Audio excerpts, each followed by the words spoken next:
ang inyong tulay sa himpapawid ng serbisyo publiko. Ang Presidential Broadcast Service, Radyo Pilipinas, Radyo Publiko. Radyo Pilipinas. Radyo Publiko. Kinilala ng pang-international at prestigyosong Asia Pacific Broadcasting Plus Awards 2025 para sa kategorya ng Government Streaming. Ito ay dahil sa epektibo nitong pagsasanib ng mga tradisyonal na media tulad ng telebisyon, radyo at print para masabayan ang mabilis na pag-inog ng mundo ng digital at social media tungo sa mas epektibong paghahatid ng mahahalaga at napapanahong mga impormasyon sa mamamayang Pilipino. Kinilala rin ang Radyo Pilipinas dahil sa patuloy na pag-akyat ng rating. Ngayon ay matatag sa pang-4 na pwesto sa Mega Manila ayon sa pinakahuling Nielsen Radio Audience Measurement Survey. At sa social media, nakamit ang mahigit 2,000% pagtaas ng bilang ng mga sumusubaybay sa Radyo Pilipinas page sa unang bahagi ng 2025. Patunay ito na ang inyong Radyo Pilipinas, Radyo Publiko ay tunay na kaagapay ng inyong pamahalaan sa paghahatid ng serbisyo sa mga mamamayang Pilipino. Mula sa aming lahat, sa ngalan ng inyong pamunuan at mga kawani ng Presidential Broadcast Service, kasama ang inyong mga himpilan ng Radyo Pilipinas sa buong kapuluan, Maraming salamat po sa inyong lahat, sa inyong pagtangkilik at pagkilala. Radyo Pilipinas. Radyo Publiko. Yes, mga galamay adlaw ka na ito welcome to rin sa itong panaguban sa itong tulumanong tambayan sa Radyo Pilipinas. Kauban niyo Armando Fenequito, mga igala. Yes, mga igala, no? Kamusta mong tanan diha, no? Okay pa ba ta? Nagtaligsik na ba sa inyong lugar karong panahon ng mga katambayan, no? So I hope okay ang tanan, no? Anyways, mga katambayan, no? I hope yun naginom sa inyo namo sa mga maayong kahimtang karong adlaw, mga igala, no? Aron nga of course happy tatanan, mga igala, no? And then kuan pod, no, dili kita tantong kuano sad. No, bare months pa naman, no? Dapat happy ta po, grabe, no? Amot lang sa inyo, ha, pero sa mga marag pila pa lang ka pagkain na human ng simana sa unang simana sa Setyembre, may gala maginatistingan na gyud ta ba? Charing. Joke. Beta, mga galay din hita sa tuong isgutanan, mga gala, no, kun asa may gala wala kita kadungog, mga galaw ka ng kuno diri sa to, ha. Oh, nahan to Davao region wala gitay madungog dito ng dinhi mga gala nga mga kuano nga mga unsa ni kanang kanang encuentro, no, tali sandalo NPA, no, even sa itong mga silingan dala sa North Cotabato, 2nd District sa North Cotabato, even sa Sarangani Province wala na, even sa Sultan Kudarat dala sa Columbio wala na, even sa Tampakan wala na. Alang baka nang marag wa nag-NPA siguro ng lugar na, no. Pero unsa kay nakahay ginabuhat sa mga sundalo karon, mga igala, no? Well, nagya pa ginabuhat og mga sundalo, mga igala. Hindi dapat nabiyaan sa mga sundalo, mga igala, kay tungod mas kuan, mga igala, no, mas challenging, mga igala, ang pag-maintain kaysa sa pagkigira anang kuan, mga igala, no, anang mga NPA, mga igala. So mo nang ilang ginapan karon na ilang gina-sustain, mga igala, no. Gusto nila i-sustain ng maong kuan, mga igala, no, ang ato ang nakuha, mga igala, nga unsa ni na kaning zero NPA dire sa ilahang joint area of operations, mga igala, no. So anyways, may ganito magdugay ato nang paminawon, mga igala, no, ang maong good news gikan mismo sa Public Affairs Office Chief sa 10th Infantry Division nga si Major Ruben Gadot. Paminaw na to. Ulitin ako para diretso ang atong update sa tuwang personal situation sa katibukan sa PNIDK Depression Area. So generally peaceful ta sa bahin sa kita ng communist terrorist group or threat to communist terrorist groups o kinatawag na ilo ng CPP-NPA sa katibukan sa atong area. Wala tayo report na gado o na kaabot sa atong attention pertaining to sightings, movements, recruitment, no, pulong-pulong, mas gawain masa. So all other activities na perpetrated sa tuwang communist terrorist groups, wala tayo na monitor karon. We already have 81 days na nakalabay since the apprehension of the last 8 SMRC members sa Banawan, Agusan del Sur, kung asa na katungin na to ang ginakonsider na itong Regional Party Committee Secretary o ang SMRC Secretary na si Charis Banyes, no? So, nasa 81 days na tanga,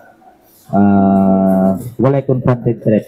So, walay NPA units sa ito ang area. So, zero NPA active NPA units sa Tikatibukanan sa Joint Operational Area.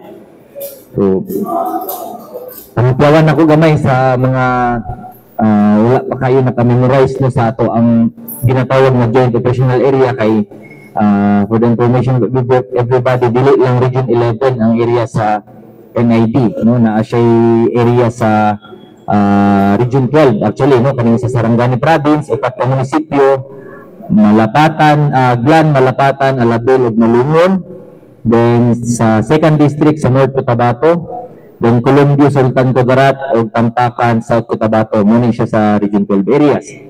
Pag-abot po sa Region 10, southern part sa Bukidnon, no, ang San Fernando, Bamulog, Bangkagan, Kadingulan, Ibawi, Kitaw-Taw, Don Carlos, Maramag, Quezon, og 23 ka barangay sa Valencia City.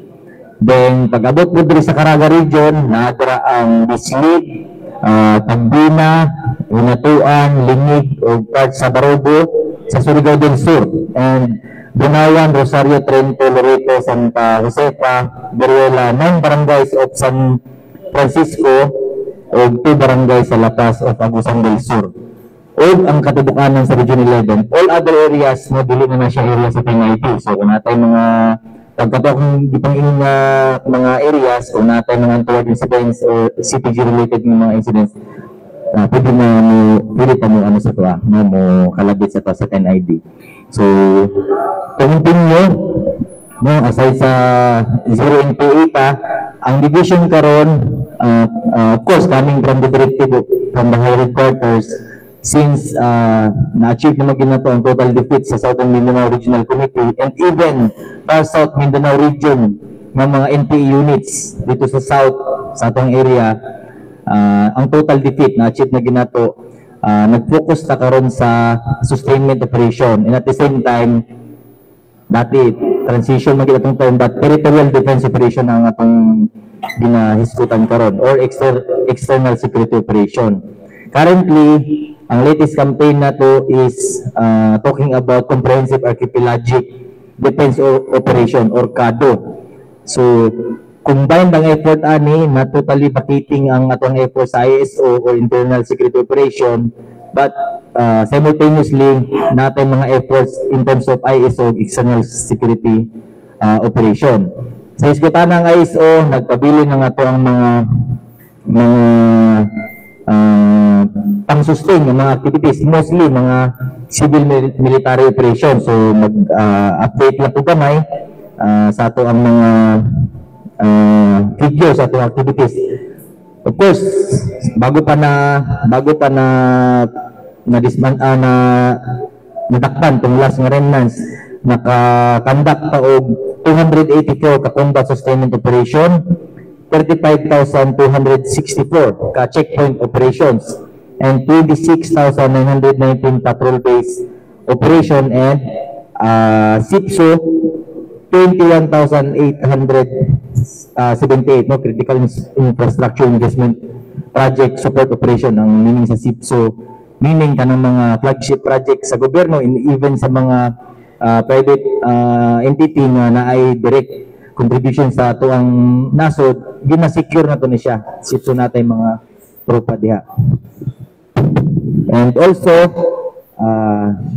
from 2024 to 2025 nakakandak ta og 10,062 ka community development activities. So CDPs, mo nito mga sundalo nga naga-supervise sa atong mga people's organization sa GIDAS, no? Kanang mga na-establish na itong mga people's organization nga na-existing ng mga livelihood projects. And even dito sa mga kaprasis pa lang natin mga CDP nga naga-supervise. That's why we have deployed 10,662 community development teams. Mobile Community Support Sustainment Team for NCSST activities for 2024-2025, no? Kani siya nga timeline, 7,758. Community Outreach Program, nakapag-participate na, 3,340. Information and Education Campaign, 2,900. Sectoral Engagement Activities, 2,777. Indigenous People Engagement, 1,426. Projects, Programs, and Conflict-Affected Areas, 1,171. IT Rights Advocacy Program, 393. Deradicalization, Healing and Reconciliation, 70. Former Rebel Summit, 173. So, katong nga mga activities among ginano, it pertains to kanang mga sustainment operations nato, not directly combat operations, no? So, really na report ng combat operations since nag-cease na siya last mga patrol-based operations na lang o mga checkpoints. And currently, naatay 639 ka mga CPG personalities na nag-surrender sa Katibukanan. 224 ang firearms na na-appeal diri sa mga nagkalahing na nag-surrender. We have recorded 5 encounters and recovered 18 anti-personnel mines or improvised explosive devices. So, ngayon na siya ang mga initial na mga data na nahatag na po pag-abot po sa 10ID sa confronting communist terrorist groups. Sa task force Davao, no, kahulong naman tayo, task force Davao is counter-terrorism and anti-terrorism. But of course, sa mga task, kaya natin mga control points, sa mga checkpoints, natin tayo recorded na 145 apprehended mga personalities sa mga illegal drugs. Pag-abot sa Shabu, natin na seize na 1,553.2 grams amounting to 10,610,104. 10,610,104. Sa marijuana, 77.28 grams, 11,971. So, with 16 low-powered firearms. So, muna siya ang overall na itong ginabuhat currently nun sa ito ang Food Infantry Division just to ensure na masustain ang ato ang nakabutan na zero active NPA units and at the same time to prevent the recovery efforts sa ito. So, mga ito mga higala, no? Ang pahayag ni Major Ruben Gadot mga higala, no? With regards sa aning ato ang pagiging zero NPA na sa ilang areas of responsibility. Apil na dapat apil na Davao region, no? So, after atong pagka-aresto atong pito nga nabilin na vertical unit, pito ka buok mga higala, no? Ang usa ka vertical unit nga doon ay pito dito sa Bunawan, Agusan del Sur mga higala. Kung na dyan siya, kanang zero NPA na kita may gala. Pero karoon may gala, ano pa yung saba-saba may gala, no? Kato si, gusto nila daw, kay kung na to si Charis Banyes mga gala. Charis Banyes ba to? Nga, kung na daw to, kanang human rights worker niya, nagbit-bit o armas, human rights? Wow! That's amazing! Pero karoon may gala, saba-saba na sila karoon may gala, kay hapit naman good sila gamay na lang good, no? Actually may gala, sumala pa, no? Na ang kwando karon mga higala, wala na giday guerrilla fronts ang mga NPA. Puro na lang sa vertical units, no? So meaning vertical units kanang ginagmay na lang na sila mga higala, dili sila kuan pero makakwad po na sila. Mga atake sila, no? Just to show mga higala nga napagya po sila puwersa. Bisag wala na gud daw. So kung tinod good sa mga sundalo kung mga higala, mahurot ko na sila. Pero of course, Pilipino man pud na, kinahanglan po gina siya nga taganog ka ng diplomasya pud. No? Okay, alangan na mag-atuan ng kanon, patsyun diritso. Lain pud. No? So anyways, mga higala, balik kita lang sa mga importanteng painumdum ng atong sibian. Balik kita mga higala din sa itong panaguban sa tutuluman ng tambayan sa Radyo Pilipinas. Kauban ninyo Armando Fenekito mga higala. Yes mga higala, no?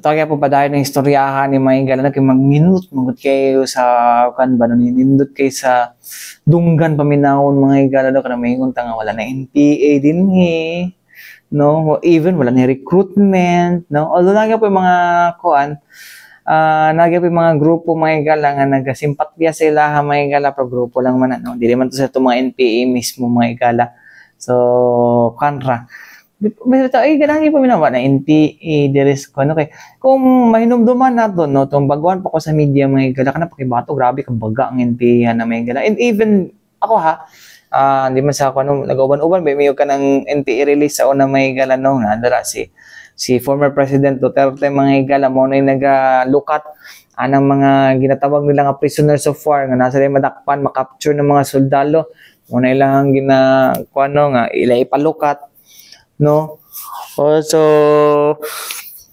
kato actually daghan kaayo kanang may gala even gani dito sa gani dito sa pakibato sa ano tong kaila na to nga station commander nga nag-retire na karon mga igala kuan tawagan ni na-abduct pa kay nganong ni-responde sa ilahang gikuan dito sa pakibato sa una iba ang mga tao sa bukid sa una mga igala nagi kahadlok gid ba no pero ang ilang ginayon kahadlok daw kay tungod na sa mga sundalo daw kanang militarized daw mga igala no mara po kato nahitabo dito sa I think 2017 or 2018 dito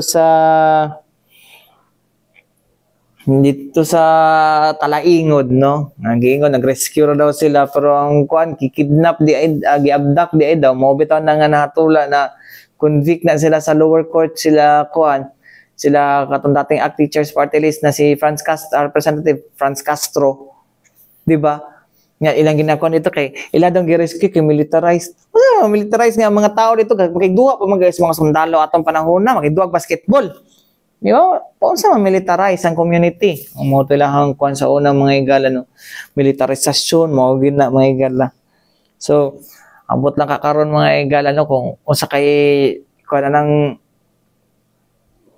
resulta ng appeal ni Franz Castro mga igala no sa ilahang kuan sa lang I think human trafficking ata to ilang kaso convicted na siya na mga igala wala pa nabaliktad ang kaso mga igala so still convicted yapon sila ni Kasaturo Campo mga igala no di ato na makuan mga igala convicted yapon na sila mga igala. Unless ang Supreme Court mga igala mo baliktad ana mga igala kano sa baka na baliktaron convicted pag yapon na sila mga igala they are still a convict mga igala no unless wala pa ay papakaning kon wala pa proper na decision ang ato ang Supreme Court may higala convicted pagyapon na sila mga higala no well na may judicial notice ngano ilaman na makuha no na convicted sila judicial notice naman ang ginakuan din na di ba na may judicial notice mga higala na convicted sila balik doy pero bitaw mao na ang kon mga higala no antod sa dili na baliktaron sa kuan sa Supreme Court convicted yapon na sila mga higala hulato na to ang Supreme Court ngayon di na sila convicted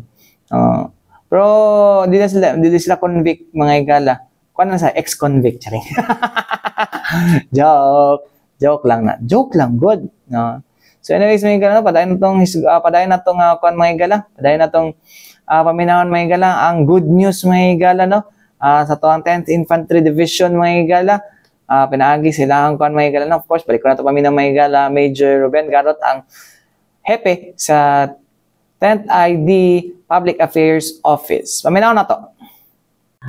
Sir, ako tanong sir, because a university, no, certain university dito sa Davao, meron silang report regarding kay Banez. Banez is not an NPA member of the NPA, so rebat nila tong mga kuan accusation no held against her. So unsa man gyud si Banez para sa sir ha kaalaman sa tanan o para pud na correct no nato ng report because ang family na mismo sa family sa agusan sa to sir agusan as abusan 8 no sila mismo ang nag-ingon na mag-member sila sa NPA. So Of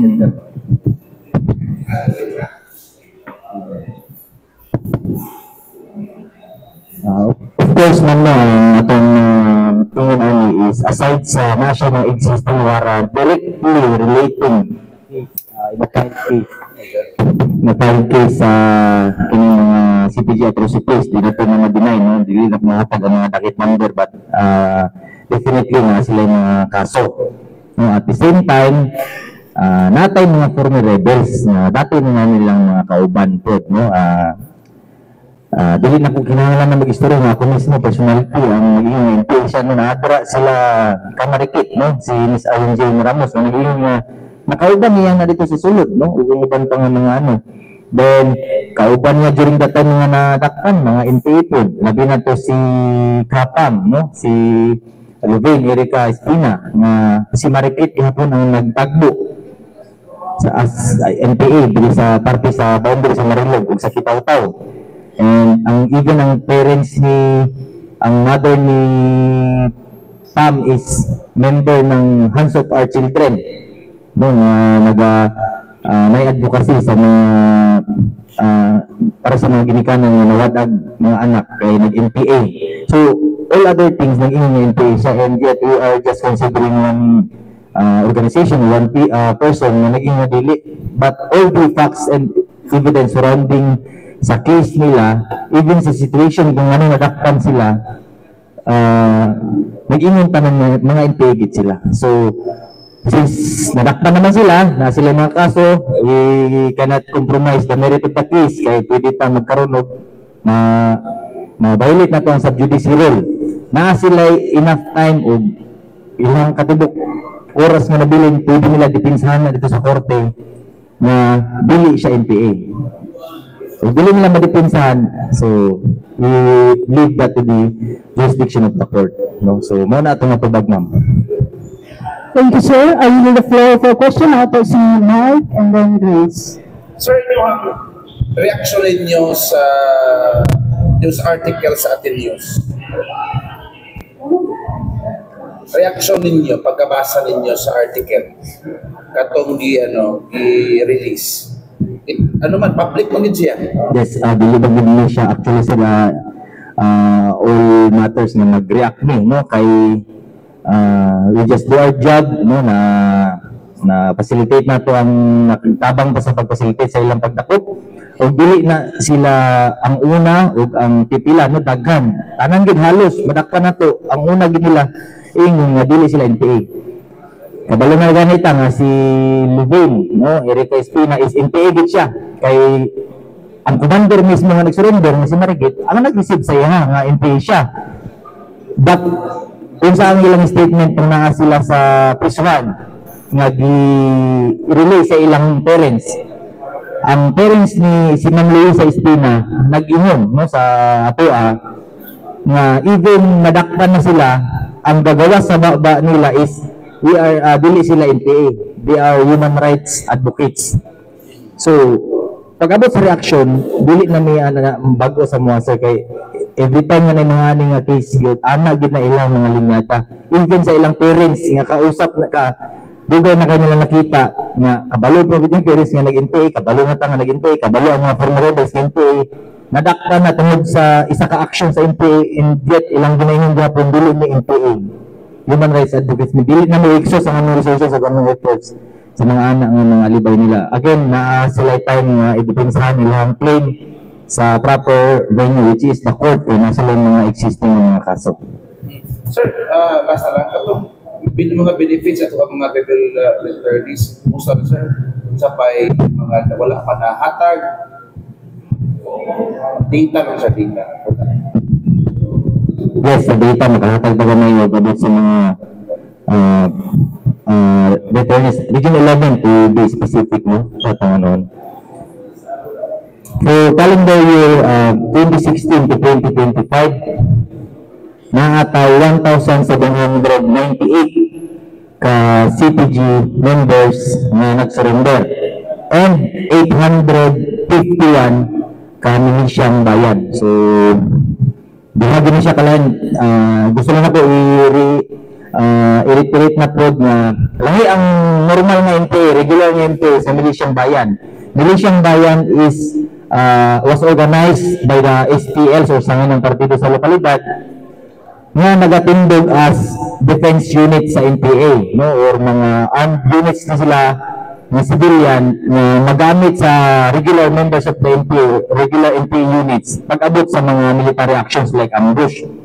So, kung atong tanawin from CLIP, Comprehensive Local Integration Program, and ECLIP, aside sa mga ato interventions, na-appeal ang Milisyang Bayan. Kay tungod, ang target nato diri is kaning balik loob o balik armas program. That's the reason na ang MB o Milisyang Bayan na-appeal siya sa benefit sa ECLIP.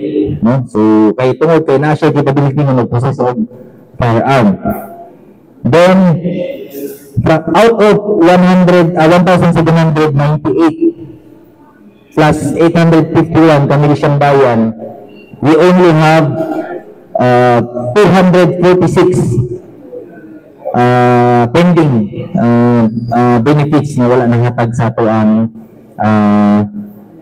mga former rebels. Kaya of course, ang uban, bago pa lang po nag-surrender, naman tayo process na ginasunod pag-abot sa ECLIP processing. Like sa katong last month lang, 189 ka former rebels to sa under sa 88th Infantry Battalion, no, dito sa Quezon, Bukidnon, and nasundan og 24. So, kadri sa Asuncion, Davao del Norte. So, dili, katong gina-process pa siya. So, dili man siya ingong good news siya kay naatay pending, but normal din magka-pending kay mukha ang oras ng pag-process, no? But, naratay 246. Naanatay 2,350 nga naka-receive sa immediate assistance. Immediate assistance means under the DILG package of assistance is 15K. Kada member, MD ka man o CTG. Pag nagkaroon, pag na-produsan ka o JAPIC certification o Joint AET-PNP Intelligence Committee, na nag-certify dito, nag-validate nga NPA gini, entitled ka karon sa benefits sa DILG package of assistance. Under that is, sa financial aspect niya is 15,000 pesos sa MD o sa regular. So natay na award na sa Region 11 alone na 2,350 ka former rebels. Pag-abot sa livelihood, 1,578 livelihood assistance. Ngunit mas gamay siya, kayang entitled ani is ang mga regular members lang. This is worth 50,000 worth of livelihood assistance or projects, no? So like mga per head ni siya, per head, dili siya per group sa ano para makasugot ang atong mga former rebels.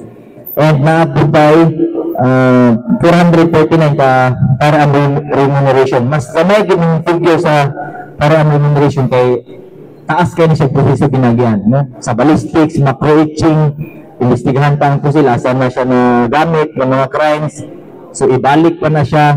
And nana siya mga corresponding amounts or corresponding prices siguro ang ito na ito o amounts na mahatag. Depende sa serviceability. So, nauna siya sir, ang apply sa itong former rebels. Out of 1,798 plus 851 regular and Milisyang Bayan, we only have 246 and 93 ng mga pending DILG package of assistance. Habol ko lang, sa inyong iuang, napatay ginauman na mo surrender pa? Yes. Yes, dahil ko. Kasi hindi pa ko sigurado kay definitely wala pa exact data na. No, ang ibang na mga former rebels o mga loyal members, dili pa nato na siya basta-basta na account. That's the reason na ato ang mga brigades na sila ginatawag na efforts pag-abot sa pag-identify, locate, engage. Then pag na-engage na naman, ma-co-op and ma-transform ang ilang ginagawa. Gina-basic na ito ilang mga areas, ilang mga parente, ilang mga amigo, para malocate, pati mga FRs, para malocate na ito ang mga NPA nga. Even na nga ito ang mga formal levels, pag ganyan uban, dili na nila nailhan. Sa mga situation na NPA ko karon, pag sulod na ko sa akong unit, during that time, nanay naglaylo.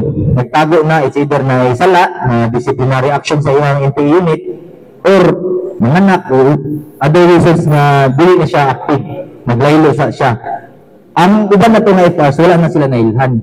But definitely na sila. So, ginalocate na to na sila, ginatrack down na to na sila. Kung atong tanawan itong mga recent mga accomplishments ng 189 sa Quezon, ganun na-surrender, puro na sila mga laylo. So, laylo members means wala nakagabi of arms, lalakaw sa bukid, o di naka-threat pag-abot sa encounter or any military action. But of course, nag-process gapon ka o so threat nga dili pa nato makita sa karon sa pinaagi nga kamo ang pinakataas og probability nga malingahan na pud sa mga NPA para mag-organize na pud sa area o magamit as courier o magamit as mag-produce o provide intel.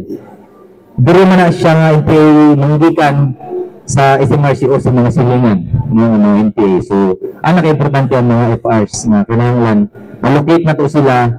Para malocate na to sila, para mag-surface sila, ginapresent na to ang programa sa IAP, no? ECLIP and Amnesty program. Bunga na siya termin, no? Sa cluster sa ICAP. So mga to mga higala, no, ang pahayag no ni Action More pa ni mga higala, daghan pa kay mga pamahayag ani si Sir Ruben Gadot mga higala, no. So hopefully mga higala, no, kaning mga higala kaning atong mga na-gain mga higala, no, sa ato ang actually this is the whole of the nation mga higala, no. So kanina natin na to diri sa tuong region, no, pinaagi sa tabang sa tuong mga kasundaluhan o ubang mga ahensya sa gobyerno magpabilin, no. Unta lang gyud mga higala, no, nga wala na ma-exploit na issue. O although kung na may ma-exploit na issue, no, unta ma-address dayon, no, ma-address dayon sa ato ang gobyerno mga higala, no, kay lisod na kung mobalik ang NPA mga higala. Lisod kaayo gid mga higala, di na ako makuan mga higala no nga nanapoy usa ka kuno o nanapoy mga kumpanya mga trabahante na po na mawalaan na po og trabaho kay tungod sunugon sa NPA ang ilahang mga pasilidad, no, nanapoy lain nga malay mawala panginabuhian kay tungod lang anang sunugon ang ilahang ang ilahang trabahoan na dili ang tawo nga mamatay. It's because madamay sa IED nga giplanta. Mora gid akong kuan gid no, unta magpadayon ang ato ang kuan, magpadayon ang ato ang magpadayon ang ato ang kalinaw dinhi sa tuwa sa Davao region, no. O Davao, di na sa Davao region, sa tibok kuan gyud, no, tibok Mindanao, no, unta magpadayon, no, wala na tay apoy kay magstorya gira mga higala. Although sa mga private na mga entities kuan mga higala kanang halinon kay nang astorya mga higala, no, labi nag Mindanao. Labi nag Mindanao, halinon kay na. Unta wala na. Ay nako. Anyways, mga higala, wantay kong oras ang alang tibok persa sa DXRP Radyo Pilipinas, Radyo Publiko Davao mga higala, ko yung kauban Armando Feniquito. Alan sa tambayan sa Radyo Pilipinas, hangtod sunod na usab, daghang salamat ug maayong adlaw kanatong tanan.